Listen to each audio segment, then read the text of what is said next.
கிறிஸ்தியேசுவுக்குள் அன்பாய் அழைக்கப்பட்ட அன்புக்குரிய சகோதர சகோதரிகளே, நம்முடைய பிதாவாகிய தேவனுடைய மகா பெரிய கிருபையினாலே தொடர்ந்து இந்த கொரிந்தியருக்கு எழுதின நிருபம் 15ஆம் அதிகாரத்தை நம்ம தொடர்ந்து இப்போ பார்த்துட்டு வந்துட்டுருக்கோம். அன்புக்குரிய சகோதர சகோதரிகளே, கடந்த வாரத்தில் நம்ம என்ன பார்த்தோம்? ஆதாமுக்குள் எல்லாரும் மரிக்கிறது போல கிறிஸ்துவுக்குள் எல்லாரும் உயிர்ப்பிக்கப்படுவார்கள். ஸோ அதனுடைய டீட்டெயில் கொஞ்சம் பார்த்து, தேவனுடைய ராஜ்யத்தில் எல்லாரையும் பக்குவப்படுத்தி தேவன் கையில் ஆண்டவர் இயேசு கிறிஸ்து ஒப்பு கொடுத்து அவருக்கு கீழ்ப்பட்டிருப்பார். அது ஒரு முக்கியமான ஒரு விஷயம்.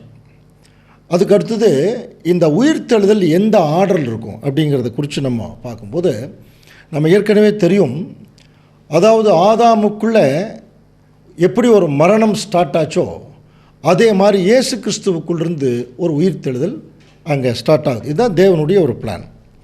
அப்போது இந்த உயிர்த்தெழுதல் எப்படி ஆரம்பிக்கும் அப்படின்னு சொல்லி கவனிக்கும்போது, தேவனுடைய திட்டத்தில் ஒரு உயிர்த்தெழுதல் இருக்குது. அந்த உயிர்த்தெழுதல் எங்கிருந்து ஆரம்பிக்குது? எப்படி ஆதாமிலிருந்து படிப்படியாக, ஆதாமுக்கு அப்புறம் அதுக்கு பின்னாடி வந்தவர்கள் எல்லாம் மரணம் அடைச்சிட்டு வந்த மாதிரி கிறிஸ்துவுக்கு பிறகு பார்த்தீங்கன்னா அந்த உயிர்த்தெழுதல் எப்படி இருக்கும்? முதல் கிறிஸ்து, அது 2000 வருஷத்துக்கு முன்னாடியே உயிர்த்தெழுந்துட்டார். அதுக்கப்புறம் அவருடைய வருகையில் அவருடையவர்கள் திருச்சபை, அப்புறம் திரள் கூட்டம், அதுக்கப்புறம் பார்த்தீங்கன்னா முற்பிதாக்கள், அப்புறம் இஸ்ரேல் ஜனங்கள், அதுக்கப்புறம் உலக ஜனங்கள். இந்த இஸ்ரேல் ஜனங்கள் உலக ஜனங்கள் எல்லாம் ஒரே கேடர் தான். பட் இருந்தால் கூட ஏன் இஸ்ரேல் ஜனங்களை பர்டிகுலராக நம்ம பார்க்குறோம் அப்படின்னா, கண்ணுக்கு தெரிகிற ராஜ்யத்தில் இஸ்ரேல் ஜனங்களுடைய கட்டுப்பாட்டுக்குள்ளே தான் டோட்டல் உலக ஜனங்களும் இருப்பார்கள். அது ஏற்கனவே அதுக்குரிய சில மூகாந்திரங்கள் ஏற்கனவே பார்த்துட்டோம். இப்போவே டெக்னாலஜிக்கலாக பார்த்தீங்கன்னா இஸ்ரேல் ஜனங்களுடைய அந்த ஐடியாவில் தான் உலகத்தினுடைய காரியங்கள் எல்லாமே போயிட்டுருக்கு. அது நமக்கு தெரியும். இப்போது இந்த ரிவர்ஸ் ஆர்டரில் கொஞ்சம் கவனிச்சின்னா, ஆதாம் முதல்ல எந்திரிப்பாரா, ஆபேல் முதல்ல எந்திரிப்பாரா என்று சொல்லி கவனிக்கும்போது அந்த ஆர்டரில் பாருங்கள், ஆபேல் தான் முதல்ல எந்திரிப்பார். ஏன்னா முற்பிதாக்கள் முதல்ல வந்துடுவாங்க, அதுக்கப்புறம் தான் ஆதாமும் அவருடைய சந்ததி. அப்போ ரிவர்ஸ் ஆர்டரில் கொஞ்சம் கொஞ்சமாக ஜனங்கள் எல்லாம் எந்திரிச்சு வரும்போது, இப்போ ஆதாம் கடைசியாக எந்திரிச்சு வரார். அப்போ எந்திரிச்சு வரும்போது ஒட்டுமொத்த உலக ஜனங்கள் அவருடைய சந்ததி முழுவதும் இந்த பூமியில் இருக்கும்போது, அப்போ தான் அவருக்கு என்ன புரியும் அப்படின்னா, ஒருவேளை மறுபடியும் ஆதாம் தான் முதல்ல எந்திரிச்சு வந்து யாருமே இல்லைன்னா அது பழைய ஒரு நிலைமை மாதிரி ஆகிடும் இல்லையா? அப்போ ஆதாம் எந்திரிச்சு வரும்போது எல்லா உலக ஜனங்களும் இருப்பாங்க. அப்போ எந்த ஒரு விஷயத்தை ஆதாம் நினைவு கூறுவார்? நீங்கள் பலுகி பெருகி பூமியை நிரப்புங்கள். இந்த ஒரு தீர்க்க தரிசனம், தேவனுடைய திட்டம், அதை நிறைவேறினதை ஆதாம் கண்கூடாக அங்கே பார்க்கும்போது அங்கே ஒரு மனமாற்றம் உண்டாகும். அந்த மனமாற்றம் கொஞ்சம் கொஞ்சமாக தேவனுடைய ராஜ்யத்துக்குள்ளே எல்லா ஜனங்களுக்குள்ளேயும் அந்த மனமாற்றம் வரும். அப்போ எல்லாரும் பரிசுத்தத்தை நோக்கி அவங்க போவாங்க. இதுதான் கடந்த வாரத்தில் பார்த்த அந்த உயிர்த்தெழுதலுடைய ஆர்டர். அப்புறம் 3ஆம் உலக யுத்தம் முடிஞ்சோடனே அந்த உயிர்த்தெழுதலுடைய ஆர்டர் எப்படின்னு பார்த்தோம், ஞாபகம் இருக்குங்களா? அதில் பார்த்தீங்கன்னா 3ஆம் உலக யுத்தத்தில் ஒரு சில உலக ஜனங்களும் எஞ்சியிருப்பார்கள், இஸ்ரேல் ஜனங்களுடைய ஒரு சிலர் எஞ்சியிருப்பார்கள். இவர்களுக்கு ஜஸ்ட்டு முன்னாடி மகா உபத்திரவ காலத்தில் எல்லாவற்றையும் எதிர்பார்த்து ஏமாந்த ஜனங்கள் அங்கே மரித்திருப்பாங்க இல்லையா? அவங்க தான் முதல்ல எந்திரிப்பாங்க. அதுக்கப்புறம் அதுக்கு அடுத்த ஸ்டேஜ். இப்படி தான் அந்த ரிவர்ஸ் ஆர்டரில் அந்த உயிர்த்தெழுதல் போகும் அப்படிங்கிறதையும் நம்ம பார்த்தோம் இல்லையா? ஓகே. அப்போது இந்த ஒரு பகுதியில் விசேஷமாக 1 கொரிந்தியர் 15ஆம் அதிகாரத்தில் உயிர்த்தெழுதலை குறித்து ஏன் அதிகமாக அங்கே அப்போஸ்தலனாகிய பவுல் பேச வேண்டியிருந்தது? ஏற்கனவே பார்த்தோம், உயிர்த்தெழுதல் இல்லை என்று சொல்லக்கூடிய அந்த பிளாட்டோ தியரியில் அங்கே ஒரு சில ஜனங்கள் இருந்தான். இப்போ அவர்களுக்கு ப்ரூவ் பண்ண, விசேஷமாக அங்கே விசுவாசிக்கிற ஜனங்களுக்கு அது அங்கே ப்ரூவ் பண்ண வேண்டியதாக இருக்குது. அப்போ இப்படிப்பட்ட ஒரு சூழ்நிலைக்குள்ளே வரும்போது தான் அங்கே உயிர்த்தெழுதலை குறித்து டீட்டெயிலாக சொல்லிட்டு வராங்க. இப்படி சொல்லிட்டு வரும்போது எதற்காக இந்த உயிர்த்தெழுதல் அப்படிங்கிற ஒரு தேவனுடைய திட்டத்தை நான் உங்ககிட்ட சொல்ல வேண்டியது இருக்குது, அதற்கும் நமக்கும் என்ன சம்பந்தம் அப்படிங்கிறத சொல்லும் பொழுது சம்பந்தம் இல்லாத ஒரு வசனத்தை நம்ம அங்கே வரும். அதை பார்த்து நம்ம போன வாரம் முடித்தோம். ஸோ இப்போ அந்த வசனத்தை கொஞ்சம் வாசிக்கலாம். 1 கொரிந்தியர் 15ஆம் அதிகாரம் 29ஆம் வசனம். மேலும் மரித்தோர் உயிர்த்தெழாவிட்டால் மரித்தவர்களுக்காக ஞானஸ்நானம் பெறுகிறவர்கள் என்ன செய்வார்கள்? மரித்தவர்களுக்காக ஏன் ஞானஸ்நானம் பெறுகிறார்கள்? பாருங்கள், இப்போ இந்த உயிர்த்தெழுதலை குறித்து சொல்லும் பொழுது ஒரு வித்தியாசமான ஒரு வசனத்தை அங்கே பவுல் சொல்கிறார். மேலும் மரித்தோர் உயிர்த்தெழாவிட்டால், அப்போது அந்த உயிர்த்தெழுதலே நடக்கலைன்னா மரித்தவர்களுக்காக ஞானஸ்தானம் பெறுறாங்க பாருங்கள், அவங்க எடுக்கிறதே வேஸ்ட்டுங்கிறார். மரித்தவர்களுக்காக ஏன் ஞானஸ்தானம் பெறுகிறார்கள்? இது ஒரு கேள்வி. இதே திருவிலியத்தில் பார்க்கும்போது இறந்தோருக்காக சிலர் திருமுழுக்கு பெறுகிறார்களே, செத்துப்போனவங்களுக்காக ஒரு குரூப் திருமுழுக்கு பெறுகிறார்களே, ஏன் அப்படி செய்கிறார்கள்? இறந்தோர் உயிருடன் எழுப்பப்படுவதில் இல்லை என்றால் அவர்களுக்காக திருமுழுக்கு எதுக்கு பெறுவாங்க அப்படின்னு சொல்லி கவனிக்கலாம். கொஞ்சம் கவனிச்சின்னா, மரித்தவர்களுக்காக ஒருத்தர் ஞானஸ்தானம் எடுக்கிறாங்களா? எப்படி? இப்போ நாமளும் ஞானஸ்தானம் எடுத்திருக்கோம். இப்போ நம்ம யாருக்காக ஞானஸ்தானம் எடுத்திருக்கோம்? நமக்காக ஞானஸ்தானம் எடுத்திருக்கோம் இல்லையா? நம்மளை தேவன் அழைச்சிருக்கார், அந்த அழைப்புக்குள்ளே நம்ம வந்திருக்கோம். அந்த அழைப்பையும் தெரிந்து கொள்வதை உறுதி பண்ணுறதுடைய முதல் படி தான் ஞானஸ்தானம். அப்போ இந்த இடத்துல பவுல் சொல்லும்போது மரித்தோர் உயிர்த்தெழுதல் இருக்குங்கிறார், அது கன்ஃபார்ம். அப்படி ஒரு வேளை இல்லை அப்படின்னா மரித்தவர்களுக்காக ஞானஸ்தானம் ஒருத்தர் பெறாங்க பார்த்தீங்கன்னா அது வேஸ்ட்டு தானேங்கிறார். அப்படின்னா மரித்தவர்களுக்காக ஞானஸ்தானம் பெறுறதுங்கிற விஷயம் இருக்கா? இதை ரொம்ப நாளைக்கு முன்னாடி காலங்காலமாக இந்த வசனத்தை போப்பு மார்க்கம் முதல் கொண்டு நிறைய பேர் தவறாக புரிந்து கொண்டு என்ன பண்ணிட்டாங்க தெரியுங்களா? அதாவது அந்த காலத்து சபைகளில் இப்போ கிறிஸ்தவர்கள் அதில் பார்த்தீங்கன்னா ஞானஸ்தானம்ங்கிறது அரசியலே இருக்குது. தெளிப்பு ஞானஸ்தானம்னு சொல்லுவாங்க. மற்ற சபைகளையும் தெளிப்பு ஞானஸ்தானம் இருக்குது. அப்புறம் பெந்தகோஸ்தே சபைகளும் முழுக்கு ஞானஸ்தானம். இப்போ நமக்கு நல்லா தெரியும், ஆண்டவர் இயேசு கிறிஸ்து முழுக்கு ஞானஸ்தானம் எடுத்தார். அது தேவனோடு செய்து கொள்கிற உடன்படிக்கைங்கிறது நமக்கு ரொம்ப கிளியராக தெரியும். ஆனால் அந்த காலத்தில் இப்போ ஒரு அப்பா அம்மா குழந்தைகள் எல்லாம் இருக்கும்போது அந்த குழந்தைகள் ஞானஸ்தானம் எடுக்காமல் செத்துட்டாங்க, அல்லது அப்பா ஞானஸ்தானம் எடுக்காமல் செத்துட்டாங்க அப்படின்னா அங்கே என்ன நடைமுறை பாருங்கள், அவங்க பரலோகத்துக்கு போக முடியாதான். அப்படி அவங்க பரலோகத்துக்கு போக முடியாது. அப்போ அவங்க போகணும்னா என்ன செய்யணும்? அவங்க எடுக்கலை, அவங்க ஞானஸ்தானம் எடுக்கலை. அதற்கு பதிலாக அந்த குழந்தையுடைய அண்ணனோ தம்பியோ அப்பாவோ அம்மாவோ யாரோ ஒருத்தர் ஞானஸ்தானம் எடுத்துட்டா அவர்கள் பரலோகத்துக்கு போய்விடுவார்கள் என்ற ஒரு தவறான ஒரு கருத்து ரொம்ப நாளைக்கு முன்னாடி இருந்து அது நடைமுறையும் படுத்திட்டு வந்திருக்காங்க. புரியுதுங்களா? எப்படி மரித்தவர்களுக்கு சில சடங்குகள் செய்கிறாங்க இல்லையா, அந்த சடங்கில் இதுவும் ஒன்றா. ஏற்கனவே செத்து போனவங்களுக்கு இவங்க ஞானஸ்தானம் எடுக்கிறது, இப்படி புரிஞ்சுக்கிட்டாங்க. ஆனால் ஆக்சுவலாக பவுல் அங்கே சொல்கிறது அது அல்ல. இந்த மாதிரி காரியத்திற்காக அங்கே பேசலை.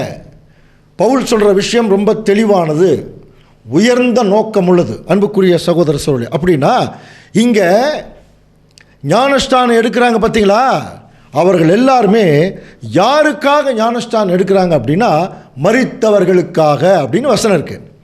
அப்படின்னா மரித்தவர்கள் யார்? அது வேணும் இல்லையா? இப்போ கொஞ்சம் டீப்பாக உள்ளே போகலாம்.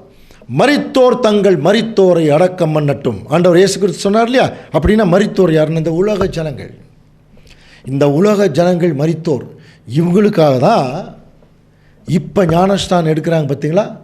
அவங்க ஞானஸ்தானம் எடுக்கிறாங்க. இப்போ ஞானஸ்தானம் எடுக்கிறது யார்? நாம தானே. இந்த வசனம் என்ன சொல்லுதுன்னா, மரித்தோர் உயிர்த்தெழாவிட்டால் கட்டாயமாக உயிர்த்தெழுதல் இருக்குது. இந்த உயிர்த்தெழுதலை கொண்டு வர்றதுக்கு தான் இப்போ தேவனுடைய திருச்சபையின் மக்கள் இப்போ ஞானஸ்தானம் எடுக்கிறாங்க. கவனிக்கிறீங்களா? அப்போது நாம் யாருக்காக ஞானஸ்தானம் எடுக்கிறோமா? மரித்த ஜனங்களுக்காக நாம் ஞானஸ்தானம் எடுக்கிறோமா? அப்படின்னா நமக்காக இல்லை. கவனிங்க, நமக்காக இல்லை. ஏற்கனவே செத்துப்போன ஜனங்களை உயிரோடு கொண்டு வர்றதனுடைய ஒரு மிகப்பெரிய தேவனுடைய திட்டத்தில் நமக்கு ஒரு பங்கு இருக்குது. அந்த பங்கை நிறைவேற்றுவதற்கு இப்போ நம்ம ஞானஸ்தானம் எடுக்கிறோம். அதைத்தான் அங்கே சொல்கிறார். மரித்தோருக்காக ஞானஸ்தானம் எடுக்கிறாங்க இல்லையா? மரித்தோர் உயிர்த்தெழுதல் இல்லை அப்படின்னா இவர்கள் மரித்தோருக்காக ஞானஸ்தானம் எடுக்கிறது வேஸ்ட்டு. அப்போ நம்மெல்லாம் இன்றைக்கி எதுக்காக ஞானஸ்தானம் எடுக்கிறோம்? நமக்காக இல்லை. மரித்தவர்களை உயிரோடு எழுப்புகிற ஒரு வேலையை ஆண்டவர் இயேசு கிறிஸ்து செய்ய போகிறார். அவரோடு இணைந்து இந்த வேலையை செய்கிறதுக்கு இப்போ ஆண்டவர் இயேசு கிறிஸ்து இப்போ நம்மளை கூப்பிட்றார். அதனால தான் இயேசு கிறிஸ்து கூட அப்போ யாருக்காக ஞானஸ்தானம் எடுத்தார்? அவரும் மரித்தோருக்காக தான். ஆனால் அவர் சொல்கிற மரித்தோருங்கிறது இந்த கல்லறையில் தூங்கிட்டு இருக்கிறாங்க இல்லையா, அவங்கள உயிரோடு இருக்கிறாங்க பாருங்கள், செத்த நிலைமையில் under the condition of death. அந்த கண்டிஷன் இருக்கிற தேவனுடைய பிள்ளைகள் இதை புரிஞ்சுக்கணும். புரியுதுங்களா? அதுக்காக தான் ஆண்டவர் இயேசு கிறிஸ்துவ ஞானஸ்தானம் எடுக்கிறார். அதுக்காக தான் இப்போ நாமளும் அவருடைய உயிர்த்தெழுதலின் வேலை செய்கிறதுக்கு தேவன் நமக்கு ஒரு பங்கு கொடுத்துருக்கார் இல்லையா, அந்த பங்கை நிறைவேற்றுவதற்கு தான் இப்போ நம்ம ஞானஸ்தானம் எடுக்கிறோம்.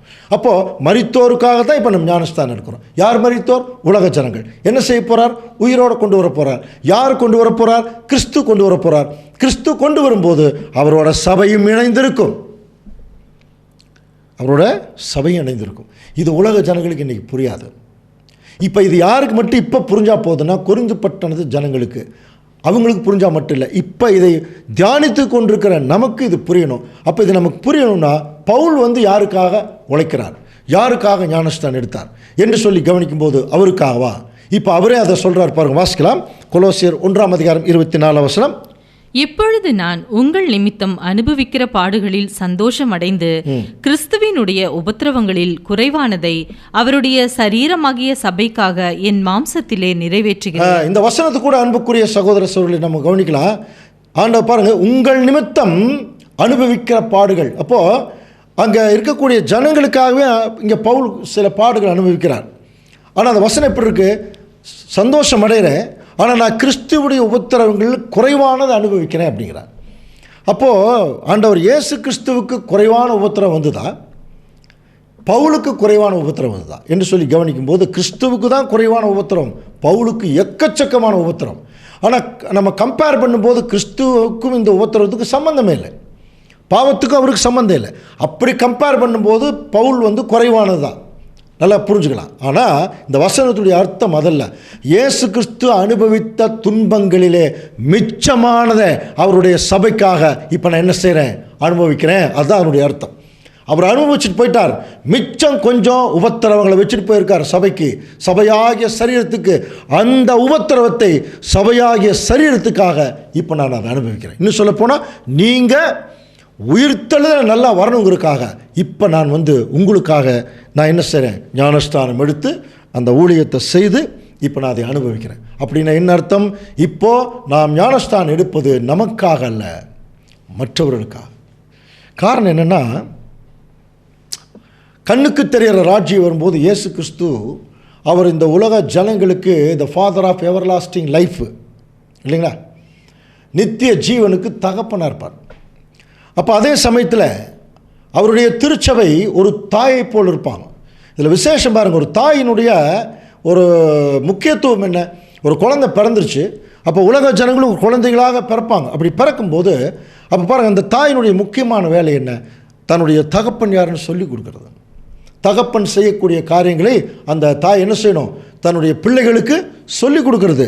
அந்த வேலையை தான் இப்போ இன்றைக்கி திருச்சபை என்ன பண்ணிகிட்ருக்குன்னா செய்துட்ருக்கு. அப்போ தேவனுடைய திருச்சபையின் பிள்ளைகளாகிய நம்ம ஞானஸ்தானம் எடுக்கிறதே நமக்காக அல்ல, மரித்தவர்களுக்காக. அப்போ உலக ஜனங்களுக்காக தான் இப்போ ஒர்க் பண்ணுறதுக்கு இப்போ நம்ம ஞானஸ்தானம் எடுக்கிறோம். இந்த ஞானஸ்தானத்தில் நிறைய அர்த்தங்கள் இருக்குது இல்லையா? நம்முடைய சரீரங்களை தேவனுக்கு பிரியமாக பலி செலுத்துவது மாத்திரமல்ல, தேவனுடைய மகா பெரிய திட்டத்தில் உயிர்த்தெழுதல் ஒன்று இருக்குது. அந்த உயிர்த்தெழுதல் அவங்க மேலே வரணும்னா, அவர்களுக்கு ஒரு நம்பிக்கை கொடுக்க வேணும்னா, இந்த பூமியிலேயே மனுஷர்களில் பிறந்த சில தேவனுடைய பிள்ளைகள் ஏற்கனவே உயிர்த்தெழுந்து காட்டி அவர்களுக்கு ஒரு நம்பிக்கையை கொடுக்கணும். அதுக்கு இயேசு கிறிஸ்து பிரதான நம்பிக்கையாளராக இருப்பார், அவரோட சபை இணைந்திருக்கும். அதனால தான் இந்த ஞானஸ்தானத்தை இப்போ நம்மோட கம்பேர் பண்ணும்போது ரோமர் 6:3 வாசிக்கலாம். கிறிஸ்து இயேசுவுக்குள்ளாக ஞானஸ்நானம் பெற்ற நம் அனைவரும் அவருடைய மரணத்திற்குள்ளாக ஞானஸ்நானம் பெற்றதை அறியாமல் இருக்கிறீர்களா? அவருடைய மரணத்திற்குள்ளாக. அப்போ இப்போ நம்மெல்லாம் கிறிஸ்து இயேசுவுக்குள்ளாக ஞானஸ்நானம் பெற்றாச்சு. அது ஏறக்குறைய என்ன கண்டிஷன்னா ஒரு மரணம் மாதிரியே தான், அடக்கமே பண்ணியாச்சு. அப்போது அடக்கம் பண்ணிட்டு நம்ம அப்போது உயிரோடு தான் இருக்கோம். அப்போ ஒரு அடக்கம் பண்ண நிலைமையில தேவனுடைய பிள்ளைகள் உயிரோடு இருந்து என்ன செய்யணும்? அதுதான் அடுத்த வசனம் பாருங்க. மேலும் பிதாவின் மகிமையினாலே கிறிஸ்து மரித்தோரிலிருந்து எழுப்பப்பட்டது போல. அப்போ கிறிஸ்து மரித்தோரிலிருந்து எழுப்பப்பட்டார் ஆவியில். ஆவியில் எழுப்பும்போது அவர்களுக்கு மாம்ச சிந்தை இருக்காது இல்லையா? மாம்சத்தினுடைய காரியங்களை நிறைவேற்றணுங்கிற அவசியம் இருக்காது. ஆவிக்குரிய சிந்தையில் இருக்கிறவங்க எப்பொழுதுமே, ஆவிக்குரிய சரீரத்தில் இருக்கிறவங்க ஆவிக்குரிய நிலைமையில் இருக்கிற பிதாவாகிய தேவனுக்கு எப்படி கீழ்ப்படியலாம்? அதை இயேசு கிறிஸ்து ஆவிக்குரிய நிலைமையிலே செய்கிறார், மாம்சத்துக்குரிய நிலைமையிலே செய்கிறார். அப்போது அதே மாதிரி தான் அவருடைய திருச்சபையின் பிள்ளைகள் நம்ம ஆவிக்குரிய நிலைமைக்குள்ள இன்னும் போகலை, ஆனால் மாம்சத்துக்குரிய நிலைமைக்குள்ளே போகும்போது இந்த மாம்சத்திலேயே நாம் என்ன செய்யணும், ஒரு உயிர்த்தெழுதலில் ஆவியின் சரீரத்தில் வந்த மாதிரி நம்ம இருக்கணுமா. அதைத்தான் என்ன சொல்கிறார், நாமும் புதிதான ஜீவனுள்ளவர்களாய் நடந்து கொள்ளும்படி. புரியுதுங்களா? புதிதான ஜீவனுள்ளவர்களாய் நடந்து கொள்ளும்படி அவருடைய மரணத்திற்குள்ளாகும் ஞானஸ்தானத்தினாலே கிறிஸ்துவுடனே அடக்கம் பண்ணப்பட்டோம். அப்போ இந்த பூமியில் ஒரு அடக்கமான மாதிரி நிலைமையில் நம்ம இருந்தாலும் உயிரோடு தான் இருக்கோம். ஆனால் எப்படி இருக்கோம்னா, ஞானஸ்தானத்திற்குள்ளே போய் வெளியே வரும்போது புதிதான ஜீவன் நமக்குள்ளே வருதான். அதுக்கு பேர் தான் புது சிருஷ்டி. அந்த புது சிருஷ்டி தேவனை மட்டும் திருப்திப்படுத்துறதுல மட்டும்தான் தன்னுடைய முழு நோக்கத்தையும் செயல்படுத்தும். அப்போ நம்ம இந்த பூமியில் வாழ்கிறதே பிதாவாகிய தேவனையும் அவருடைய குமாரனையும் இந்த பூமியில் மகிமைப்படுத்துறது தான். இந்த மகிமைப்படுத்துகிற வாழ்க்கை இருக்குது பாருங்கள், இது ஞானஸ்தானத்தினுடைய அடுத்த படி. அப்போ இதை மகிமைப்படுத்துகிற வாழ்க்கை இப்போ வாழ்ந்துட்டோம்னா, அந்த நாளைக்கு உலக ஜனங்கள் உயிர்த்தெழுந்து வரும்போது நம்முடைய வாழ்க்கையை பார்த்துக்கிட்டு அவர்களும் ஒரு தேவனை மகிமைப்படுத்துவாங்க. அப்படின்னா அவர்கள் அன்றைக்கு தேவனை மகிமைப்படுத்தணும்னா இன்றைக்கி நம்ம மகிமைப்படுத்தணும். இன்றைக்கி மகிமைப்படுத்தணும்னா தேவனோட உடன்படிக்கை செய்யணும். உடன்படிக்கை செய்து அது மரண பரியந்தம் நிறைவேற்றி காட்டணும். ஸோ இதை அங்கே 5ஆம் வசனத்தில் சொல்லும் பொழுது வாசிக்கலாம். ரோமர் 6ஆம் அதிகாரம் 5ஆம் வசனம். ஆதலால் அவருடைய மரணத்தின் சாயலில் நாம் இணைக்கப்பட்டவர்களானால் அவர் உயிர்த்தெழுதலின் சாயலிலும் இணைக்கப்பட்டிருப்போம். இதில் என்ன ஆச்சரியம் பாருங்க அன்புக்குரிய சகோதர சகோதரி, அவருடைய மரணத்தின் சாயலில் இணைக்கப்பட்டிருந்தால் உயிர்த்தெழுதலின் சாயலும். இப்போ நம்ம ஞானஸ்தானத்துக்கு உள்ளே போயிட்டு வெளியே வரோம் இல்லையா, அப்போ அதுவே ஒரு ஷேடோங்கிறார். அதுவே ஒரு நிழல் பாருங்க. உள்ளே போகிறது மரணத்துக்கு ஒப்பானது, வெளியே வரும்போது உயிர்த்தெழுதலுக்கு ஒப்பானது. அப்போது ஞானஸ்தானத்திலேயே என்ன இருக்குது அப்படின்னா உயிர்த்தெழுதல் இருக்குது. ஞானஸ்தானத்தினுடைய அடையாளத்திலேயே அந்த உயிர்த்தெழுதல் இருக்குது பாருங்கள். அப்போ எந்திரிச்சு வர மாதிரி. அப்போ எந்திரிச்சு வரக்கூடிய தேவனுடைய பிள்ளைகள் இன்னைக்கு புதிதான ஜீவன் உள்ளவர்களா, தேவனுக்கும் குமாரனுக்கும் பிரியம் உள்ளவர்களா, அவருடைய காரியத்தையே சிந்திக்கிறவர்களாக இருக்க வேணும். அப்படி இருக்கிறவர்களுக்கு இந்த பூமியில் மிஞ்சினது எது தெரியுங்களா? அவமானமும் கஷ்டமும் துரோகமும் நிந்தைகளும் தான். பவுல் இதை சரியாக உணர்ந்தவராக இருந்தார். இதை தெரிஞ்சு தாங்க அவர் சத்தியத்துக்குள்ளேயே வர்றார். இதை தெரிஞ்சு தான் சத்திய ஊழியத்தையே அவர் செய்கிறார். ஆனால் அவருடைய நோக்கம் எவ்வளவு கஷ்டம் எவ்வளவு துன்பம் வந்தாலும் உலக ஜனங்களெல்லாம் உயிர்த்தெழுப்பதற்கு நம்முடைய ஞானஸ்தானம் ஒரு சின்ன கருவியாக இருந்ததுன்னா அதுக்காக என்னுடைய ஜீவனையும் கொடுக்குறேன்னு சொல்லிட்டு வந்தார். அவர் எடுத்த ஞானஸ்தானம் மரித்தோர் உயிர்த்தெழுதலுக்காக அவர் எடுத்தார். அவருக்கு தலையாக இருக்கிற ஆண்டவர் இயேசு கிறிஸ்துவும் மரித்த ஜனங்களுக்காக தன் ஞானஸ்தானம் எடுத்து அந்த வேலையை செய்கிறாங்க. இப்போ அதே சரீரத்தினுடைய கடைசி அங்கங்களாகி நம்ம கூட இந்த மரித்தவர்களுக்காக நம்ம ஞானஸ்தானம் எடுத்தாகணும். ஏன்னா இவர்களை உயிர்த்தெழுதல் கொண்டு வரணும். இதையை கன்ஃபார்ம் பண்ணுறதுக்கு தான் மரித்தோர் உயிர்த்தெழாவிட்டால் மரித்தவர்களுக்காக ஞானஸ்தானம் பெற்றவர்கள் என்ன செய்வாங்க? அப்போ நம்மெல்லாம் மரித்தவர்களுக்காக ஞானஸ்தானம் பெற்றிருக்கோம்னா அவர்களை நாளைக்கு வெளியே கொண்டு வர்றதுக்கு இன்றைக்கி நம்முடைய ஞானஸ்தானம் உடன்படிக்கையின் வாழ்க்கை ஏதோ ஒரு வகையில் தெரிந்தோ தெரியாமலோ பயன்பட்டுருக்கு. அப்படி பயன்படும் போது அதை முழுசாக உணர்ந்ததுனால தான் அதனால் வரக்கூடிய நாச மோசங்களை அவர் ஏற்றுக்கொள்கிறார் இருந்தார். அதனால தான் 1 கொரிந்தியர் 15ஆம் அதிகாரம் 30ஆம் வசனம் வாசிக்கலாம். நாங்களும் என் நேரமும் நாச மோசத்திற்கு ஏதுவாய் இருக்கிறோம். பாருங்க, இவ்வளோ கஷ்டம் இவ்வளோ பெரிய நாச மோசத்துக்கு எதிர்கொண்டிருந்தாலும் சில நேரங்களில் எல்லாம் சோர்ந்து போயிடுவாங்க ஜனங்க. எதுக்குங்க நமக்கு வம்பு, பேசாமல் நம்ம ஒரு வாரமாக எல்லார் மாதிரியும் வாழ்ந்துட்டு போயிடலாம் அப்படிங்கிற ஒரு சிந்தனை கூட வருவாங்க. ஆனால் இதை உணர்ந்தவர்கள் ஒரு மகா பெரிய தேவனுடைய ப்ராஜெக்டில் தேவனுடைய பண்ணையில் நாமளும் வேலையாட்களாக இருக்கிறோம். ஏற்கனவே கொரிந்தியரில் படித்தோம் இல்லையா 3ஆம் அதிகாரத்தில் தேவன் ஒரு மிகப்பெரிய பண்ணை வச்சுருக்கார். அந்த பண்ணையில் அவரோடு சேர்ந்து உடன் வேலையாட்களாக இருக்கிறோம். உயிர்த்தெழுதலுடைய மிகப்பெரிய வேலையை செய்வதற்கு தேவன் ஒரு பெரிய ப்ராஜெக்ட் போட்டிருக்கார். அதில் அநேகம் பேர் வேலை செய்கிறாங்க. அதில் ப்ராஜெக்ட் டைரக்டர் ஆண்டவர் இயேசு கிறிஸ்து. இப்போ நம்மெல்லாம் அதுக்குரிய உடன் வேலையாட்கள். அப்போ இந்த உடன் வேலையாட்களும் கிறிஸ்து பட்ட மாதிரியே இங்கேயும் நம்ம பாடுபடணும், நிறைய காரியங்கள் செய்யணும். அப்போ எந்த நேரமும் நாச மோசத்திற்கு நாம் ஏதுவாக இருக்கிறோம். இன்றைக்கி நம்ம அப்படித்தான் அன்புக்குரிய சூழல். எந்த இடத்துலேருந்து நமக்கு தாக்குதல் வரும்னே தெரியலைங்க. நல்லா பழகிட்டு இருப்பாங்க சகோதரர்கள், திடீரென்று தலையில் ஒரு இடி அடிச்சுட்டு போயிடுவாங்க, பின்னால் இருந்து குத்துவாங்க. எங்கிருந்து தாக்குதலான காரியங்கள் எப்படி வரும்னே தெரியல. அப்போ திருச்சபையின் பிள்ளைகள் அப்படி தான் இருக்கணுமா? சேஃப் கிடையாது, ஆனால் சேஃப். உலகத்தை பொறுத்த வரைக்கும் எந்த நாசமோசத்திற்கு நாம் ஏதுவாக இருக்கிறோம்? தேவனை பொறுத்த வரைக்கும் நம்முடைய ஜீவன் இந்த பூமியில் விழுகிற வரைக்கும் தேவனுடைய முழு பாதுகாப்பு இருப்போம். ஸோ இதை முற்றிலும் அவர் உணர்ந்தவராக தான் பவுல் சொல்கிறார். நான் எப்படி இருக்கேன்னு தெரியுங்களா? வாசிக்கலாம் பாருங்க, 1 கொரிந்தியர் 15:31. நான் அனுதினமும் சாகிறேன், அதை நம்முடைய கர்த்தராகிய இயேசு கிறிஸ்துவினால் உங்களை குறித்து நான் பாராட்டுகிற மேன்மையை கொண்டு சத்தியமாய் சொல்கிறேன். பாருங்க, இது ஒரு பெரிய மேன்மைங்கிறார்.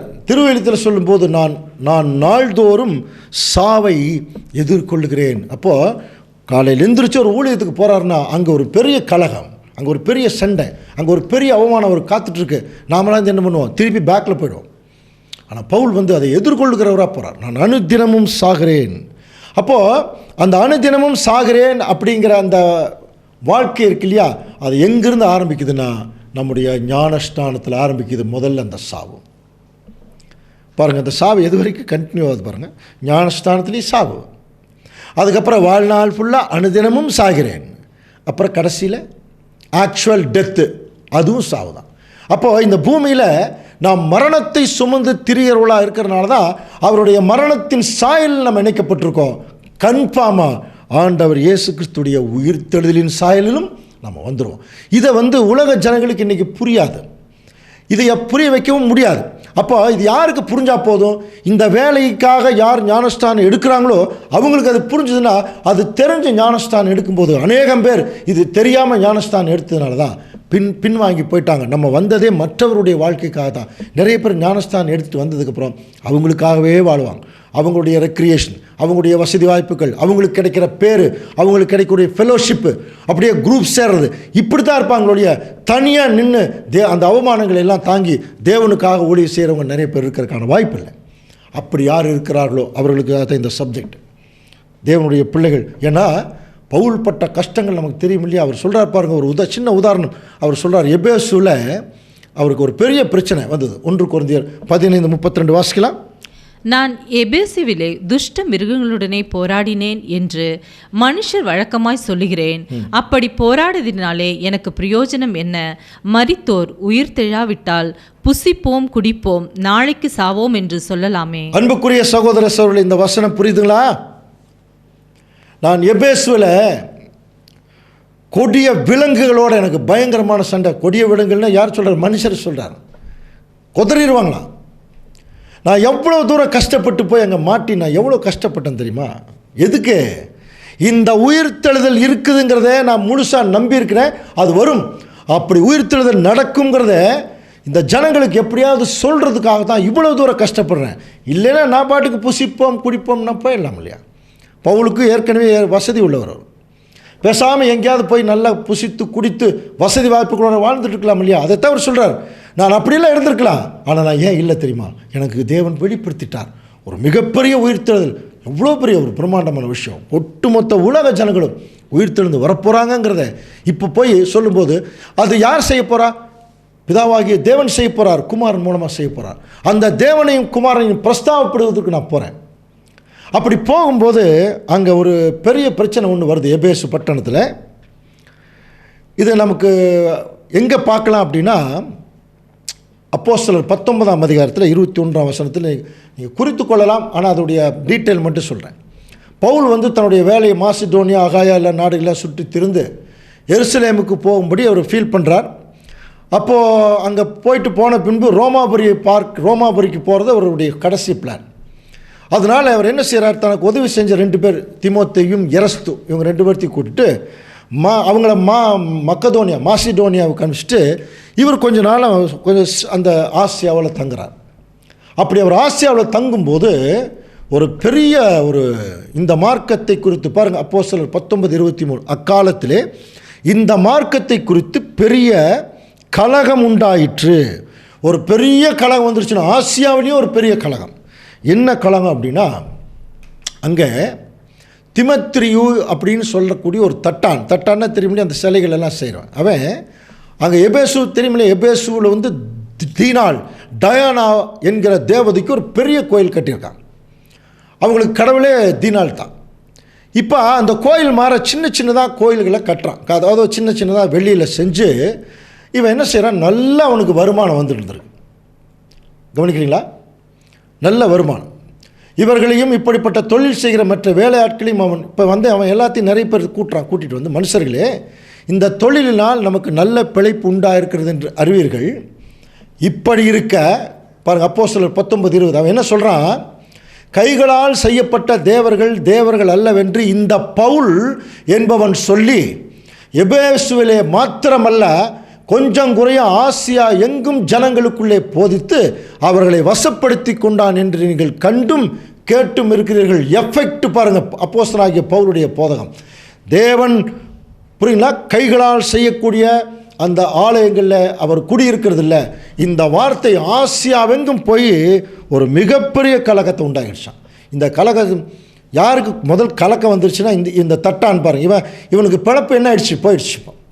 அதனால் என்ன ஆகுதுன்னா, இதனால் நம்முடைய தொழில் அற்று போகும்படியான அபாயம் நேருகிறது மட்டுமல்லாமல் மகாதேவியாகிய, எப்படி பாருங்க, மகாதேவியாகிய தீனாவுடைய கோயில் எண்ணமற்று போகிறது. அதாவது அந்த கோயில் மதிக்க மாட்டாங்க மற்றவங்களாம்.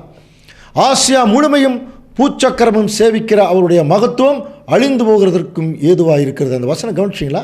பூச்சக்கரம். அன்னைக்கு உலகமே இந்த தீனாலை தான் வணங்கிட்டு இருந்திருக்காங்க அப்படின்னு அர்த்தம்.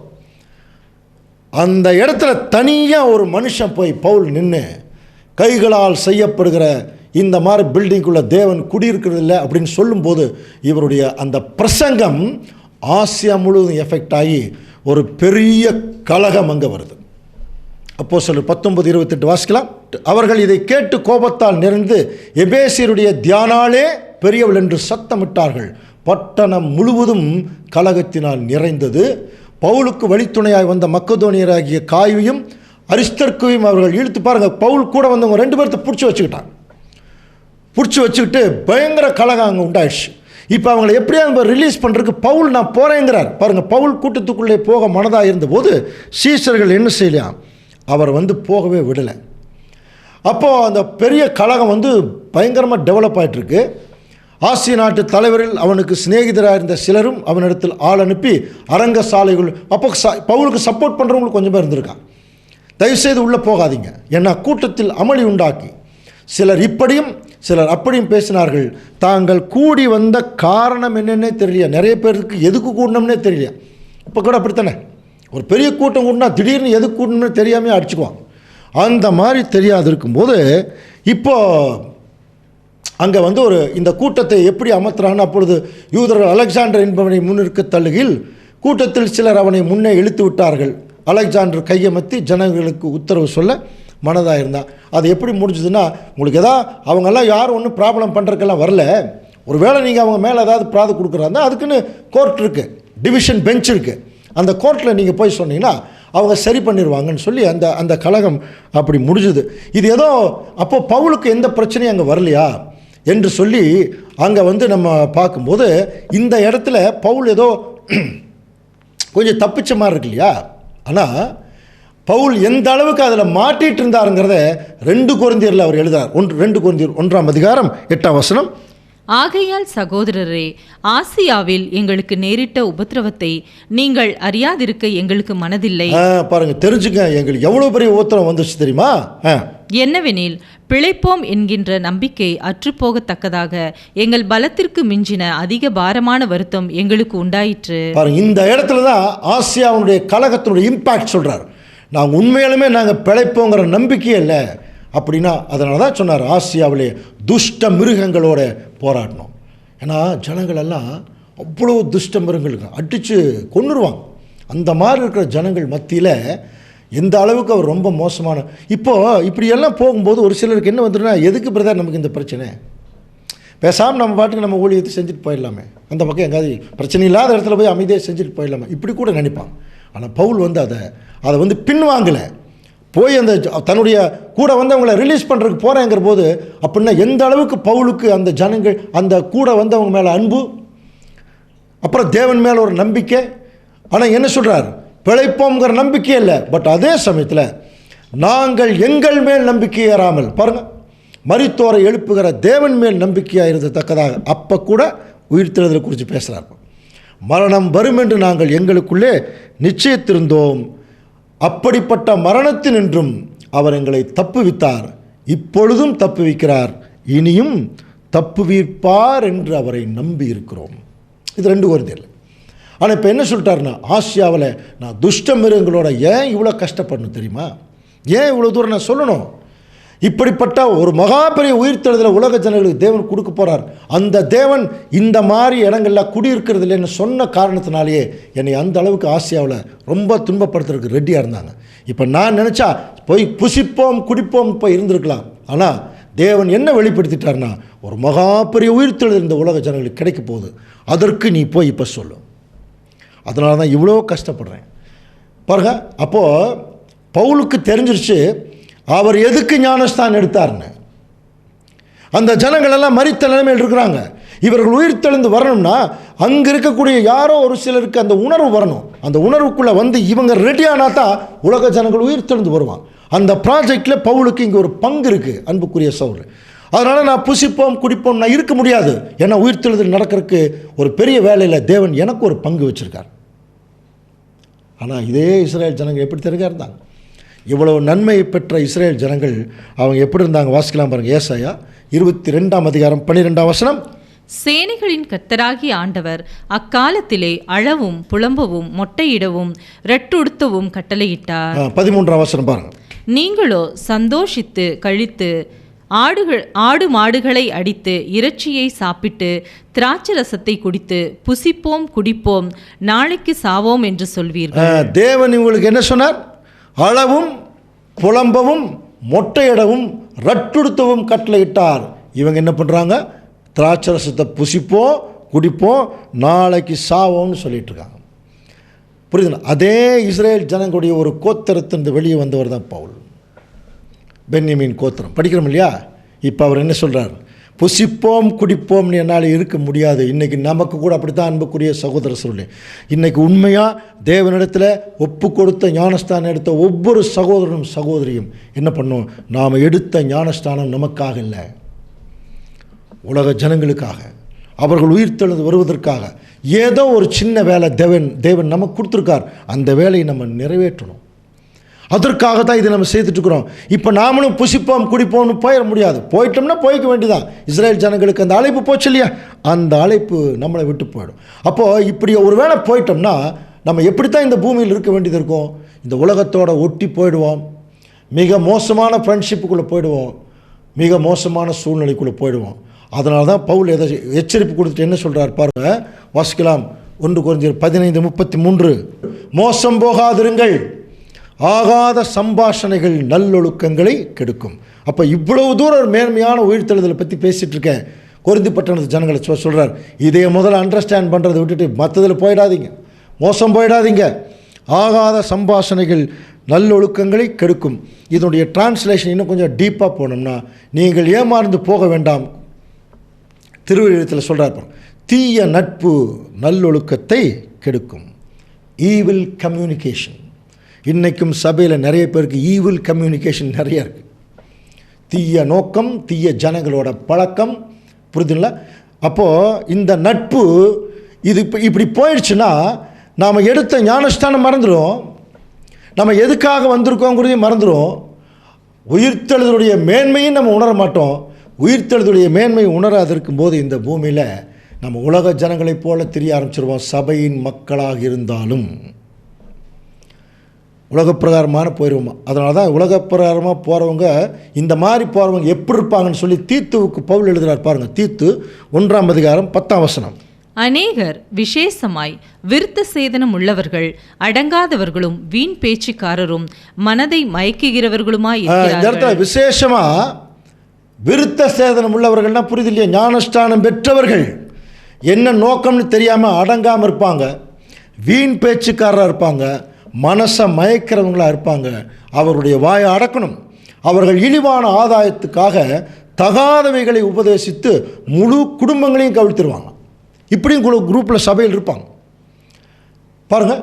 ஸோ இவங்க யாருங்கிறத குறித்து சொல்லும்போது அங்கே பவுல் காலத்தில் கிரேத்தா தீவார் ஓயா பொய்யர் அப்படிங்கிறார். ஓயாமல் போய் பேசுவாங்களாம் பாருங்கள். துஷ்ட மிருகங்கள், அவங்களுக்கு பேர் வச்சிருக்கார் பாருங்கள். பெருவயிற்று சோம்பேறிகள் என்று அவர்களில் ஒருவனாகிய அவர்கள் தீர்க்க தரிசியானவனே சொல்லியிருக்கான்.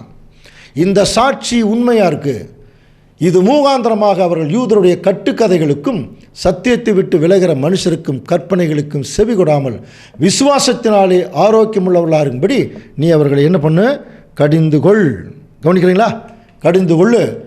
ஏன் அப்படின்னா, சுத்தமுள்ளவர்களுக்கு சகலமும் சுத்தமாக இருக்கும், அசுத்தம் உள்ளவர்களுக்கும் அவிசுவாசம் உள்ளவர்களுக்கும் ஒன்றும் சுத்தமாக இருக்க. இந்த அசுத்தம் உள்ளவர்கள் அவிசுவாசம் உள்ளவர்கள் தான் யாருன்னா இந்த தீய கம்யூனிகேஷன் வச்சுருக்கிறோம். புரியுதுனா? பவுல் எழுதினார் இல்லையா, தீய நோக்கம் நல்ல ஒழுக்கங்களை கெடுக்கும் படிக்கிறோம் இல்லையா. இந்த தீய கம்யூனிகேஷன் வச்சுருக்கோம், தீய நட்பு வச்சுருக்கிறவங்க இப்படி தான் இருப்பாங்க, சுத்தமாக இருக்க மாட்டாங்க. அப்போ சுத்தம் உள்ளவர்களுக்கு எல்லாமே சுத்தமாக இருக்குமா, அசுத்தம் உள்ளவர்களுக்கும் அவிசுவாசம் உள்ளவர்களுக்கும் ஒன்று கூட சுத்தமாக இருக்காது. அவர்களுடைய புத்தியும் மனசாட்சியும் அசுத்தமாக இருக்கும். இதெல்லாம் யாரை பற்றி பேசிகிட்டு இருக்காரு? உலக ஜனங்களையா, பேர் கிறிஸ்தவர்களையா? அல்ல, நம்மளை பற்றி பேசுகிறார். அடுத்த வசனம் பாருங்க. அவர்கள் தேவனை அறிந்திருக்கிறோம் என்று அறிக்கை பண்ணுகிறார்கள், கிரிகளினாலோ அவரை மறுதலிக்கிறார்கள். அவர்கள் அருவருக்கப்படத்தக்கவர்களும் கீழ்ப்படியாதவர்களும் எந்த நற்கிரியும் செய்ய ஆகாதவர்கள். ஒரு நல்ல கிரியை கூட செய்ய மாட்டாங்க, ஆனால் மற்ற வேலையெல்லாம் செய்வாங்க. இப்படிப்பட்ட ஜனங்களோட நம்ம கூட சேர்ந்தெல்லாம் தேவனுடைய வேலையை செய்ய முடியாத அன்புக்குரிய சகோதர சகோதரி. அப்படி ஒரு வேலை சபையில் நம்ம கூட அப்படி இருந்தாங்கன்னா அவங்கள விட்டு நம்ம விளையிற வேண்டியதான், வேறு வழியே இல்லை. நம்ம விளைகிறோம்னா தேவனே நம்மளை விளைக்கிறார். அப்படிப்பட்ட ஒரு சூழ்நிலைக்குள்ள தான் இப்போ இந்த உலகத்தில் நம்ம வாழ்ந்துட்டுருக்குறோம். அடுத்த வசனம் பாருங்கள். அதனால் நீங்கள் பாவம் செய்யாமல் நீதிக்கேற்ப விழித்து கொண்டு தெளிந்தவர்களாக இருங்க. சிலர் தேவனை பற்றின அறிவில்லாது இருக்கிறார்களே. பார்த்துங்க வசனம் எப்படி இருக்கு பாருங்கள். நீங்கள் இப்போ நம்மளை பார்த்து தான் சொல்கிறேன், நிறைய பேருக்கு தேவனை பற்றின அறிவே இல்லையா. அது என்ன, தேவனை பற்றின அறிவே இல்லை. அறிவு தெளிவுடன் இருங்கள். இப்போ இந்த வசனங்கள் எல்லாம் இப்போ நமக்கு தான் சொல்கிறார். நீங்கள்ங்கிறது யார் அப்படின்னு பார்த்தீங்கன்னா நம்மளை பற்றி தான் சொல்கிறார். இப்போ நம்மளை தேவனை பற்றின அறிவு நமக்கு எந்த அளவுக்கு இருக்குது. இப்போது ஒருத்தரை பற்றி அதிகமாக நமக்கு தெரியுதுன்னா அவங்க மேலே தான் அதிகமான அன்பு நமக்கு வருமா. இது ஒரு சைக்காலஜி. அப்போது தேவனை பற்றி நமக்கு எந்த அளவுக்கு அதிகமாக தெரியுதோ அந்த அளவுக்கு தான் அன்பு வரும். அப்படி அன்பு இருக்கிறவர்கள் தான் என்ன செய்வாங்க, தேவனுக்கு விருப்பமாக நடந்துக்கணும்னு முயற்சி பண்ணுவாங்க. அதனால தான் ரோமருக்கு பவுல் எழுதும்போது, நீங்கள் இப்பிரபஞ்சத்திற்கு ஒத்த வேஷம் தெரியாமல் தேவனுடைய நன்மையும் பிரியமும் பரிபூர்ணமான சித்தம் இன்னதென்று பகுத்தறிஞ்சு அப்புறம் உங்கள் மனம் புதிதாகிறதுனாலே நீங்கள் என்ன செய்யுங்க, மறுரூபமாங்கள். அப்போ தேவனை பற்றின அறிவு எந்த அளவுக்கு நம்ம அதிகமாக இருக்குதோ அப்போ அதிகமாக ஆக என்ன பண்ணணும், தேவனுக்கு பிரியமான வாழ்க்கை வாழ்கிறதுக்கு தான் போடும். ஏன்னா அவர் மிகப்பெரிய வேலையை அங்கே செஞ்சிட்ருக்கார். அப்போ தேவனுக்கு பிரியமான வாழ்க்கை வாழணும்னா ஃபஸ்ட்டு அவரை பற்றி அதிகமாக தெரியணும். அதுக்கப்புறம் அவருக்கு என்ன பிரியம்னு தெரியணும். அதுக்கப்புறம் அந்த பிரியத்தை செய்கிறதுக்கு நம்முடைய மைண்டை அப்படியே மாற்றணும். இதுதான் புத்தி உள்ள ஆராதனைன்னு இதுக்கு முந்தின வசனத்திலையும் நம்முடைய அப்போஸ்தலனாகிய பவுல் சொல்லியிருக்கார். அப்போ அல்டிமேட்டாக தேவன் இப்போ நம்மக்கிட்ட என்ன எதிர்பார்க்குறார், இப்போது உலக ஜனங்களுக்காகத்தான் நம்ம இப்போ ஞானஸ்தானம் எடுத்துருக்கோங்கிற போது சம்பந்தமே இல்லாத உலக ஜனங்களுக்காக நாம் காட்டக்கூடிய அன்பு இருக்குது பாருங்கள். அதை முதல்ல திருச்சபையில் காட்டுங்க, அதுக்கப்புறம் ஆட்டோமேட்டிக்காக அது உலக ஜனங்களுக்கு எக்ஸ்டெண்ட் ஆகிடும். அன்புக்குரிய சகோதரர், அப்படின்னா இப்போ நம்மக்கிட்ட அவர் எப்படி இருக்கணும்னு விரும்புகிறார். வாசிக்கலாம் பாருங்கள். மத்தேயு 7:12. ஆதலால் மனுஷர் உங்களுக்கு எவைகளை செய்ய விரும்புகிறீர்களோ அவைகளை நீங்களும் அவர்களுக்கு செய்யுங்கள், இதுவே நியாய பிரமாணமும் தீர்க்க தரிசனங்களுமாம். மனுஷர் உங்களுக்கு என்ன செய்யணும்னு நினைக்கிறீங்களோ இதுதான் உன்னை போல் பிறனை நேசி. ஏற்கனவே சொல்லியிருக்காங்க இல்லையா, இப்போவே அதை செஞ்சு பழகுங்க. அப்போ நம்ம எடுத்த ஞானஸ்தானம் நமக்காக இல்லை, மற்றவங்களுக்காக. அப்போ மற்றவங்க நமக்கு என்ன செய்யணும்னு நினைக்கிறோமோ அதை மற்றவங்களுக்கு செய்யணும், மனப்பூர்வமாக செய்யணும். இதுதான் தீர்க்க தரிசனம், இதுதான் நியாயப்பிரமாணம். இதை ஒருவேளை நம்ம செய்துட்டோம்னா நம்ம தெரிந்தோ தெரியாமலோ அல்லது உலக ஜனங்களுக்கு தெரிந்தோ தெரியாமலோ அவர்களுக்காக நாம் எடுத்த ஞானஸ்தானம் இப்போ என்ன ஆகிட்டுருக்கு, ஒர்க் அவுட் ஆகிட்டுருக்கு. அன்புக்குரிய சகோதர சகோதரர்களே, இதனால தான் இப்படிப்பட்ட ஒரு உயிர்த்தெழுதல் வருங்கிறதுனால தான் நான் புசிப்போம் குடிப்போம்னு நான் போகாமல் இவ்வளவு தூரம் துஷ்ட மிருகங்களோட கஷ்டப்பட்டால் கூட அந்த உயிர்த்தெழுதலின் மேன்மையை உங்களுக்கு காட்டுறதுக்காக இவ்வளவு தூரம் கஷ்டப்படுறேன் அப்படின்னு முடிக்கிறார். இவங்க கேட்டவங்க எல்லாம் கேட்டுட்டு சரி பவுல் எல்லாம் சொன்னதெல்லாம் ஓகே, இப்போ நான் கேட்குற கேள்விக்கு மட்டும் பதில் சொல்லுங்கள் அப்படின்னு ஆரம்பிக்கிறாங்க. என்ன கேள்வி கேட்குறாங்க? ஆகிலும் மரித்தோர் எப்படி எழுந்திருப்பார்கள், எப்படிப்பட்ட சரீரத்தோடு வருவார்கள் என்று ஒருவன் சொல்வானாகில் அப்படின்னு முடிக்கிறான். அதாவது இவங்க என்ன கேட்குறாங்கன்னா, அப்படின்னா மரித்தோர் உயிர்த்தெழுதல் சொல்கிறீங்க இல்லையா, அப்போ உயிர்த்தெழுதல் நடக்கும்னா எப்படி ஒருத்தர் எந்திரிப்பாங்க, எந்த சரீரத்தில் வருவாங்க, அதை சொல்லுங்கள் என்று சொல்லி கேட்குறாங்க. அப்போ பவுல் என்ன செய்கிறார்னா, உயிர்த்தெழுதலுடைய அடுத்த பாகத்தை ரொம்ப டீட்டெயிலாக கிளியராக அவர்களுக்கு சொல்ல ஆரம்பிக்கிறார். அது என்ன உயிர்த்தெழுதலை குறித்து ஒரு டீட்டெயிலாக சொல்கிறார் என்பதை குறித்து அடுத்த வாரம் தொடர்ந்து சிந்திக்கலாம். தேவன் தாமே இந்த வசனங்களை நமக்கு ஆசீர்வாதமாக்கி தருவாராக. ஆமென்.